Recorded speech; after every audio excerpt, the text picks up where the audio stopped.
"You're not on the list, sir." And that patch looks like it was sewn by a child. The young soldier barely glanced up from his clipboard. His tone was sharp, mechanical, like he'd said it 100 times already that morning. Marcus Thompson didn't flinch. He simply stood there, hat in hand, the breeze catching the edge of his coat. He wore his old uniform, worn, pressed, and faded with time. On the right shoulder, stitched with uneven thread, was a small patch. Helen, the name his wife had embroidered herself just weeks before the stroke took her. It was the only thing he ever let touch that sleeve. One of the younger officers smirked. "Sir, this is a closed ceremony, military funeral. You need clearance to step inside." Marcus said nothing. He simply adjusted the patch with one hand, the other supporting his walking cane, and stepped away from the gate.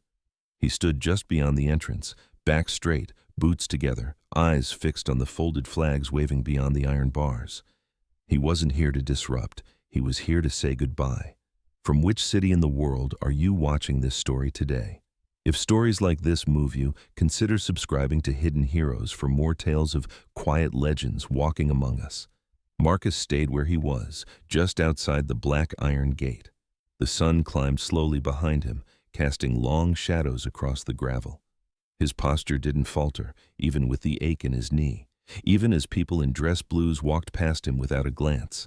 A few guests showed their credentials and were waved through. One or two glanced his way, a flicker of confusion, maybe pity, but no one stopped. Inside, rows of white chairs filled quickly. Flags lined the central path leading to the ceremonial canopy. A marine color guard rehearsed their movements in silence. Marcus looked down at the badge clipped to his chest. It wasn't new. It wasn't digital, just a faded plastic rectangle with a photograph taken 25 years ago, laminated and cracked. His name, his unit, his discharge status. He offered it again to the same guard. The young man didn't even touch it. "Sir, that's not valid anymore. You're not on the list." "I came to honor a friend," Marcus said softly. "Name of the deceased, General Robert Chen." The guard tapped at a tablet. "Do you have family relation?" "No, I served with him 42 years ago." The guard looked up again, this time with a mix of discomfort and indifference. "I'm sorry, sir." "Without formal clearance, we can't make exceptions." Marcus nodded once. "I understand." He stepped back again and waited. A gust of wind swept across the grounds, rattling the flags. The edge of his coat lifted, revealing the tremor in his left hand that he tried to hide. He pressed the fabric down gently. One of the officers near the gate leaned toward a colleague and whispered something under his breath. The other laughed quietly. Marcus heard it. He didn't turn. Instead, he looked through the bars again, through the crowd already assembling toward the stage. He had been there before, not for this general, but for the others. The ones whose names didn't make the papers, the ones who didn't get 4-star funerals, just folded flags in half-empty rows. He wasn't here for ceremony. He was here because he remembered, and because somewhere inside that perfect white canopy was the man who once bled beside him on a mountain road in Vietnam. The man who had whispered, "Don't let them bury me alone." Marcus had kept that promise for 42 years. A group of younger soldiers passed by, laughing and tossing around an energy drink.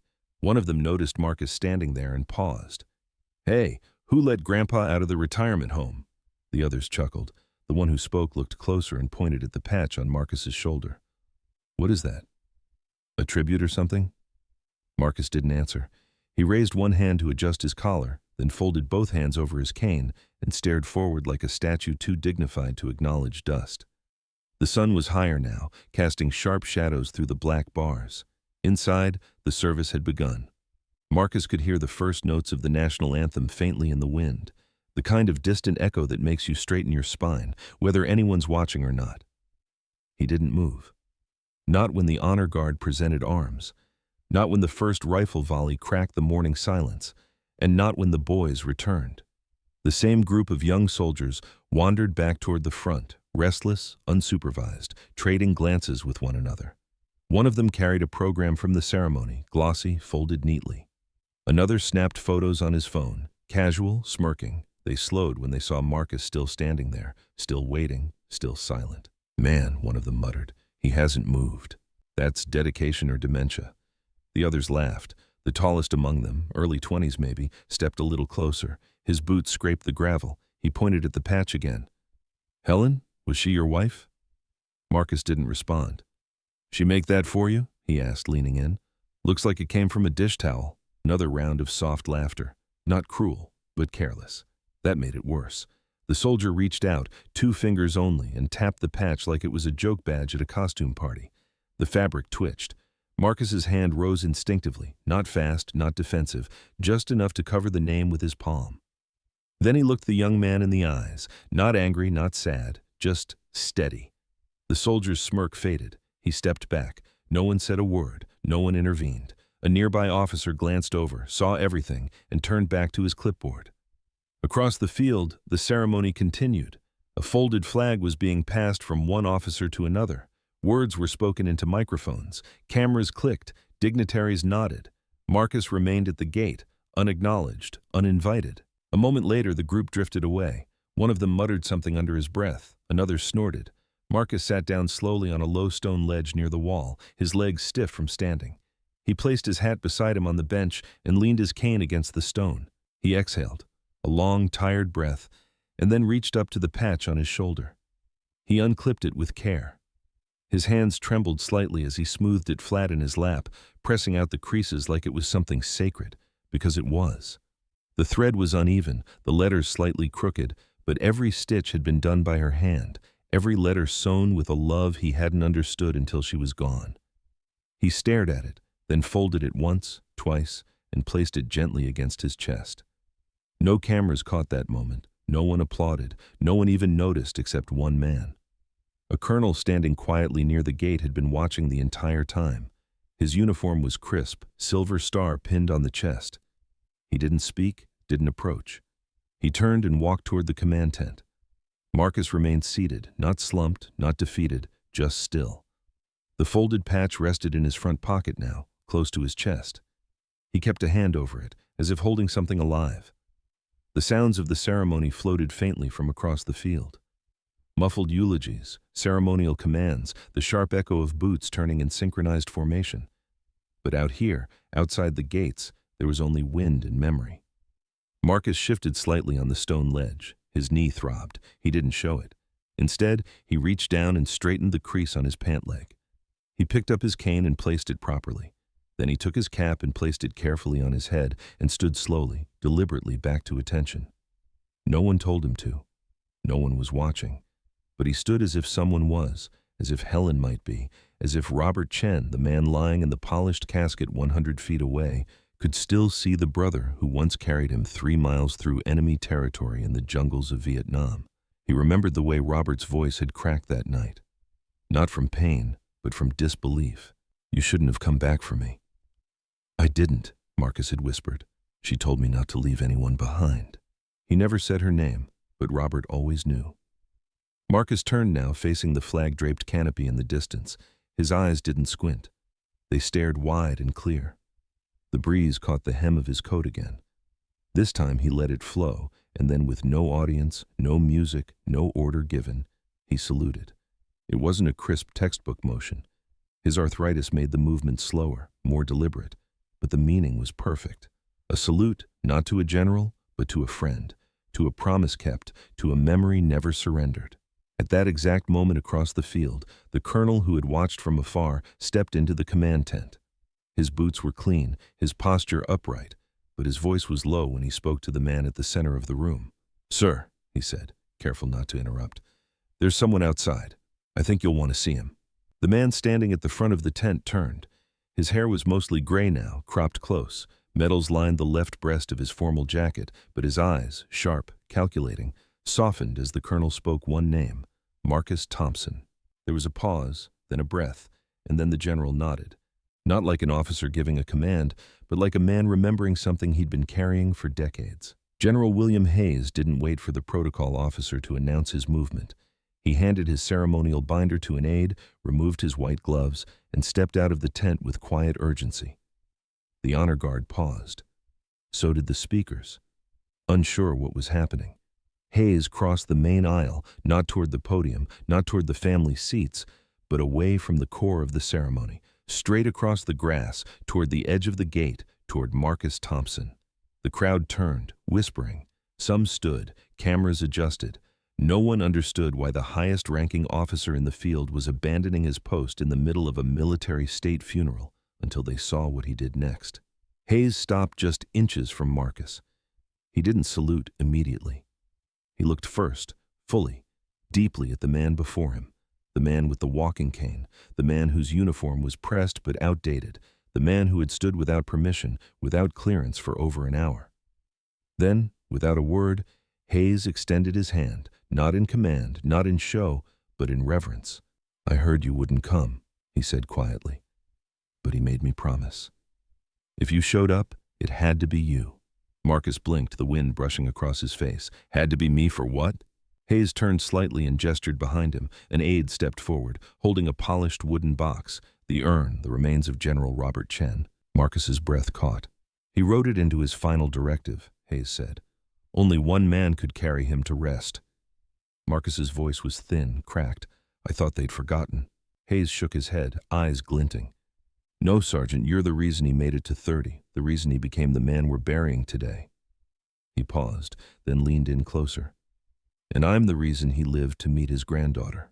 Marcus looked down at the box. His fingers trembled slightly as he reached out. Hayes placed the urn in his hands with care. It was heavier than Marcus expected. He looked up. Behind them, the entire assembly was now on their feet. No one spoke. No one moved. And when Marcus turned toward the central path, Hayes moved beside him, not in front, not behind, but shoulder to shoulder. Together, they walked through the gate, across the field, toward the altar. The military band didn't play. The press didn't shout. The only sound was the hush of shifting uniforms and the quiet steps of reverence as soldiers, young and old, stood at attention on either side of the procession. Some saluted, some simply placed hands over their hearts. Marcus carried the urn like he had carried his oath. Not for recognition, but because it was right. Hayes leaned slightly and said just above a whisper, "I was there, Marcus. Vietnam. I was the second radio operator. You pulled me out too." Marcus didn't answer. He just walked, and in that moment, the silence became sacred. Halfway through the procession, Marcus noticed them. The same young soldiers who had laughed earlier, now standing at rigid attention, not ordered, not forced, each of them with their heads lifted, eyes forward, and as Marcus passed, one of them, the one who had touched the patch, stepped out just slightly and whispered, "Sir, I'm sorry." Marcus didn't stop, but he nodded, and in that moment, the apology carried more weight than the insult ever had. They reached the platform. Marcus stepped up, placed the urn on the marble pedestal above the folded flag, and removed his cap. He rested his palm over the urn, then stepped back. No applause, no anthem, just stillness. And then a rustle among the ranks. Veterans in civilian clothes, scattered throughout the crowd, stood slowly. Some raised hands in salute, others removed their hats. One man clutched his cane and stood without support, legs shaking. A woman in a dress uniform, silver hair tucked under her beret, stood tall and whispered, "Welcome home." Marcus blinked, not because of the wind, but because he hadn't expected it. Not this, not ever. The ceremony concluded. A rifle salute cracked across the air. Taps rang out clear and slow, each note sinking deep into the bones of every listener. When it ended, General Hayes turned toward Marcus. "I know you didn't want recognition," he said quietly. Marcus glanced down. "It was never about being seen." "I know," Hayes replied, "but some things deserve to be remembered." 1 hour later, as the last chairs were folded and the guests dispersed, a small group remained near the far side of the cemetery. They gathered around a simple bronze plaque newly placed at the base of an oak tree planted years ago. It read, "In honor of Staff Sergeant Marcus Thompson and Helen Thompson." Because honor is not given, it's carried. No statue, no podium, just truth. Marcus didn't speak. He stood beside the tree, fingers brushing the bark. Then from his coat pocket, he pulled out the patch one last time. He bent down and buried it beneath the soil at the base of the tree. A gesture no one told him to make, but one that said more than words ever could. Hayes stepped up beside him. "They'll come here," Marcus said. Hayes nodded. "They already are." Marcus turned to go. No speeches, no waves, just quiet steps down the gravel path. This time when people looked at him, they didn't stare. They stood, because some uniforms fade, but some men never do. Sometimes the most extraordinary people are hiding in the most ordinary moments.